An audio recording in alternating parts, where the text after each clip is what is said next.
Miss Diobay kata ref cosaan fa andoona yee koy kata fi'el me refna a Njanjay Fatick mbannu ndiig ne a rokiida fop koy o xoya ferit no nges ne a ɓogax ale andoona yee koy wiin we ga da ɓogoxan me refna Mindis.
ñun ñëpp dañoo juddu fekk ko suñ baay juddu fekk ko suñ maam yi juddu fekk ko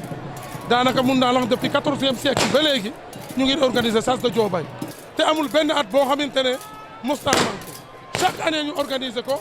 ci jour nag ci ndugute nawet ndax dëgg neexal la dëkk bi moo mag léegi waaye fii ma taxaw nii di wax ak yéen sax ci àll bi la bokk waaye dëkk bee mag léegi nag ba kër yëpp jël ko ba ñuy demati fu sori pour mun a jot ñi nga xamante ne noonu la ware waaye nag chasse de Diobay moom dafa nekk cosaan boo xam ne sa at bu nekk saa yi ñuy dugg ci nawet bi rek ñu organiser ko pour ndaw yi gën koo fonk mooy li nga xamante ne moom lañ ci gën leen di sensibiliser ndax ci mag ñi lañ ko gisee mag ñi téye ko fi di ci tàggat ndaw yi di ci tàggat ndaw yi ba ndaw yi des ci tey kon nag li ñuy ñaan mooy chasse de Diobaye at bu nekk yàlla nañ ci dugg ci bismillahir rahmanir rahim jeexal ko ci alhamdulillahi rabbil alamin.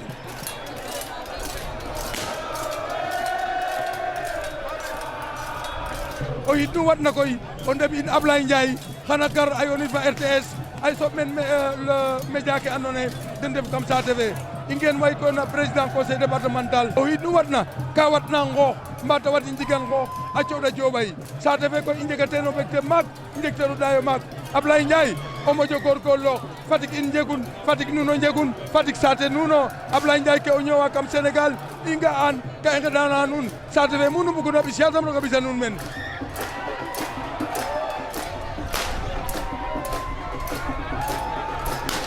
Je dois remercier le comité d'organisation qui chaque année vient me voir pour l'organisation de cette grande cérémonie culturelle, pour ne pas dire l'unique cérémonie culturelle majeure ici dans la commune de Fatick. C'est avec beaucoup de plaisir et de fierté que chaque année, quand le temps me le permet, que je me joins à eux pour vivre effectivement ces moments de culture, ces moments au-delà du tam-tam qu'on entend, au-delà des coups de feu. Mais il y a beaucoup de choses qui enveloppent cette organisation.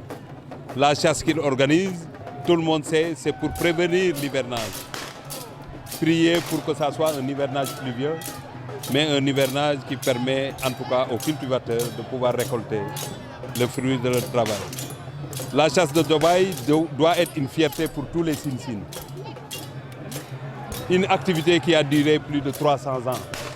n'est pas une mince affaire. Donc, tout Fatickois devrait pouvoir venir faire le déplacement, venir partager ces moments avec nos parents et nos concitoyens de Ndiandiaye. Quand je dis Ndiandiaye, je parle des deux Ndiandiaye. Cette cérémonie, vous l'avez constaté, il n'y a pas de Ndiandiaye 1, il n'y a pas de Ndiandiaye 2. C'est tout Ndiandiaye qui se retrouve. Parce qu'au début, c'était cela. Nous avons décidé tout de suite, compte tenu du travail qu'on a fait aux côtés du comité d'organisation, pour que cette chasse soit inscrite au niveau du patrimoine culturel national, nous avons décidé maintenant d'inscrire la chasse de Diobaye dans le budget de la commune à hauteur de 5 millions pour démarrer, pour accompagner effectivement nos amis de Ndiandiaye et le comité d'organisation.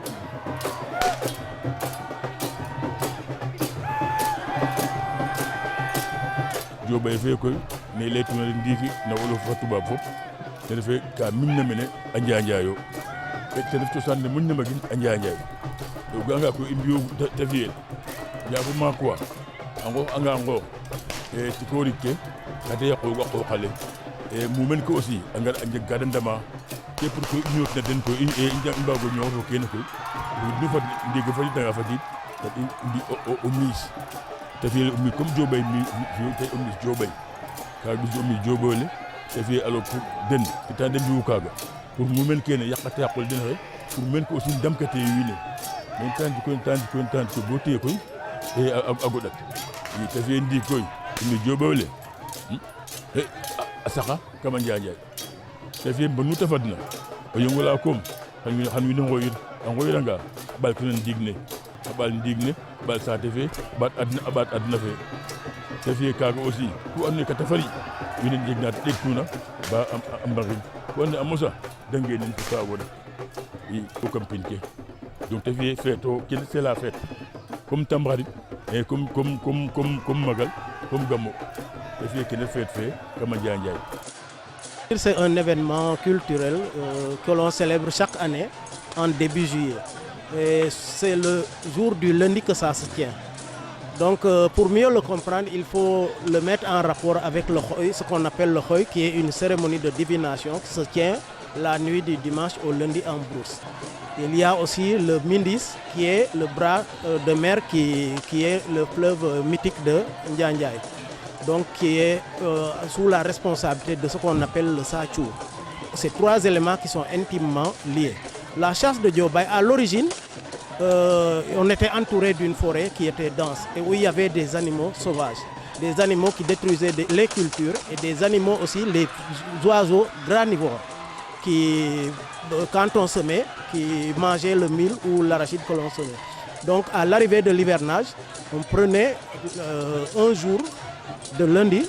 pour aller à la chasse et écarter les animaux sauvages qui peuvent attaquer les gens, mais qui peuvent aussi détruire les cultures. Donc ça, c'est un des aspects, des raisons pour lesquelles on a institué la chasse de Diobaye. Mais aussi, avant d'aller à la chasse, on organise toujours ce qu'on appelle le khoy, qui est une cérémonie de divination.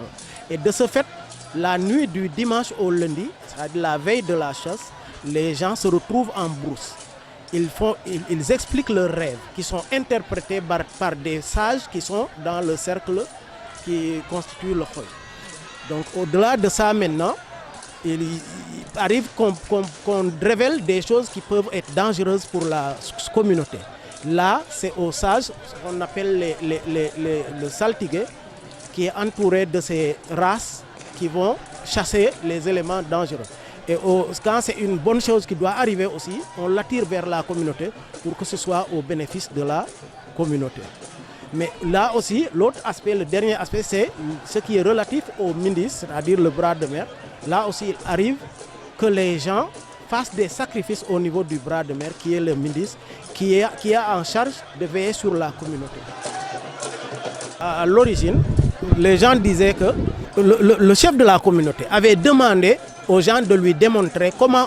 ils ont fait pour tuer le gibier. Parce qu'il y a un gibier qui est toujours décrit pendant la cérémonie de Khoy. Et ce gibier-là, il faut le tuer et amener une partie de ce gibier qui sera utilisé pour attirer de bonnes récoltes.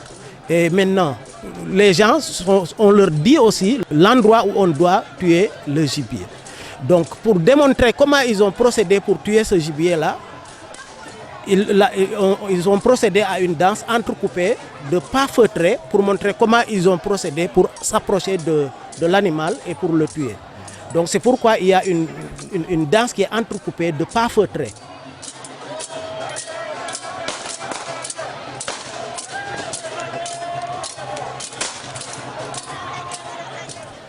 S'agissant des fusils, effectivement, les fusils, ça sert à chasser. Il y a aussi des armes traditionnelles. Mais aussi, ça montre la bravoure et le courage de l'homme. Donc le fusil, c'est toujours le courage et la bravoure de l'homme. Mais aussi, c'est un outil de chasse que l'on utilise pour chasser les animaux qu'on va tuer en brousse.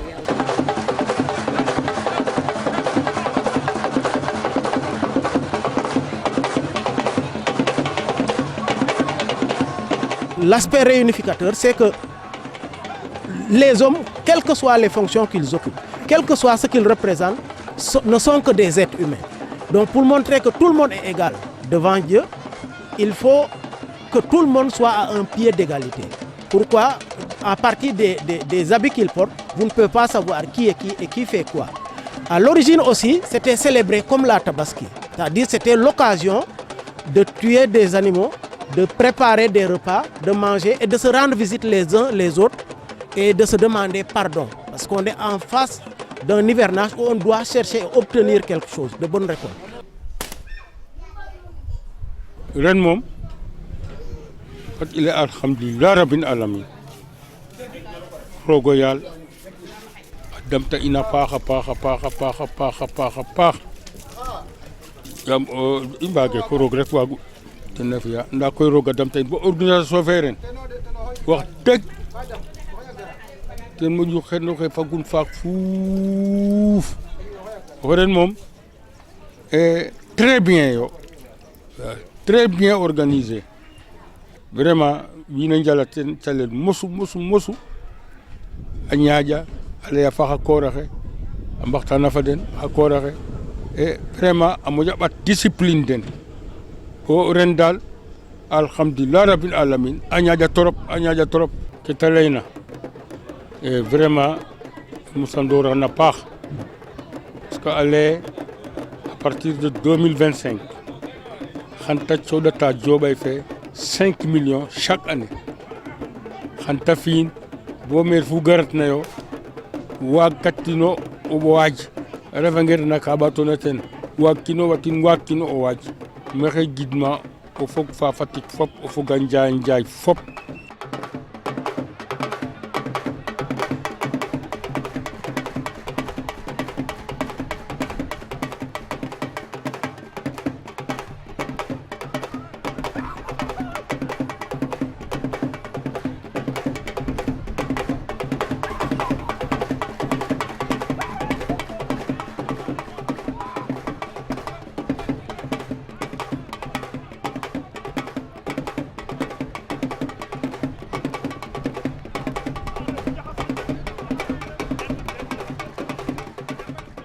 gidma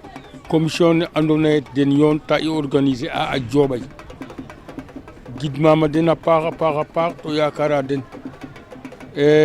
gidma aussi a Birama Ndiaye fe na andoona yee in ngenu te ref o kiin o paax a ref o kiin oxa andoona yee a buga cosaan a yo'nooxa teen a dam teen a paax a paax gidma a Ndiaye Diouloukhine wene in fop Assane Dione fop in way ngidma den wax deg a mbi'a ngoor no sama ke no commission ne fogu jare gidmel i ngidim kiran no commission ne fogu Ousseynou in fop ngidim kan no commission ne mbogu i ngidma Diagne i ngidma ko Ablaye Ndiaye koy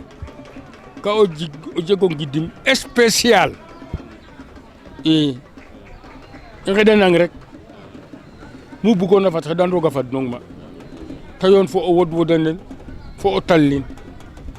roog a cungo xuuɗo ñis fo o wodo ɓaal Ablaye commission ne ngidmanga paax a Njanjaay sax layka a ngidmanga paax a paax parce que leer xet fo kita le hey mbuta Diobay fe xo hey ga'a xong na télé le hey ga mo ndetar na télé le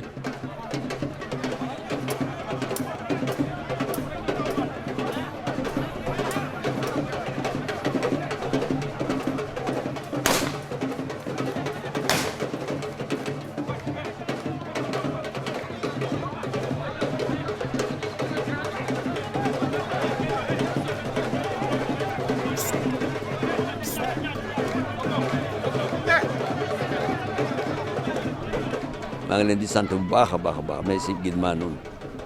ndax famille la ñu doon léegi suñ ne commune bi rek ngeen ne ci biir commune bi rek ay mbokk lañu yal na leen yàlla gën a jàppale te yal na seen yaakaar bu muy tas aussi ki fi nekkoon te dem ci journaliste yi yal na ko yàlla yóbbu ci arjana yi gën a kawe ndax dem ba métti woon na lool surtout ci yéen ñi nga xam ne journaliste la woon comme yéen Ablaye di courage gën a ko góorgóorlu in ɓaato ndik no ke gode bareyna na Matar monsieur le maire Matar chaque année ka cooɗta teno comme Kanté aussi ka cooɗta fo lakas mais a retanga ba jang décision xooxum a lay xana fi'a cooɗtata 5 millions ma ka moƴ ka gidmel rek yaam sakte ina ci mbamira ɓisa in yasam aussi ta yoɓan a wagan i we moftuma me gidma den fop juluk ka xijano tige ala xam mene kan waskata sax min leyin me a wagiro waas koy yaam yakaro i rogo i alors sama ke mete refna ka lang lac yaam ka bugo fokat Diobay fe so a fokatin fo ɓasil ne i mais leyano ten sax ye ta garna a ɗeetidam Ousseynou jegate jam mete refna feek fage rof ka tena jam aussi wo in way cungang yaam in ka i teeronga o panganga i o retraite anga i moƴ ngo ɓek koy kam fe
ginaaw yéen i santina a roog njuli no tuleerum Mohamed salallahu alayhi wa sallam in way njoka nuun a njal nuno Ablaye fo équipe of in way njoka nuun a njal ino wa Diobay a Njanjaay Fatick in way njoka nuun a njal njoka nuun a njal njoka nuun a njal ngam tige a ɗoma to fop circuit fe fop nu topa in xeƴa leng soom andoona yee kaaga bugaam ta jeg nu ngar topa in ndax auto nu saqa ndax naxa moto nu ŋaayka nga ne ngoor ke mbi'a xa koor xe mbi'a paafal kene o mbiñ onqe tiga ga andoona yee munu laltuna moom xana ref tiga andoona yee xana layel non kene est-ce que oxey kam Sénégal i kaaga a jeganga rek xan fopé boy te moƴo naak boy comme ne ta naagidna boy i ken ɓaat ka teen koy président gidmi mboɓ nene Ousseynou Diouf in deɓiin wene andoona yee o mbey a Cinjof o mbey Mbamrof o mbey Njam Maakof o mbey Njam Nuunof ñaal fo o yeng in way nqeɗana den roog a ɓaat barke den a fi'a den maak barke i in way ten ndefna meen itam ta commission ne a xeɗan roog a ɓaat katan nuun fa a ɓaat njofor na kam nuun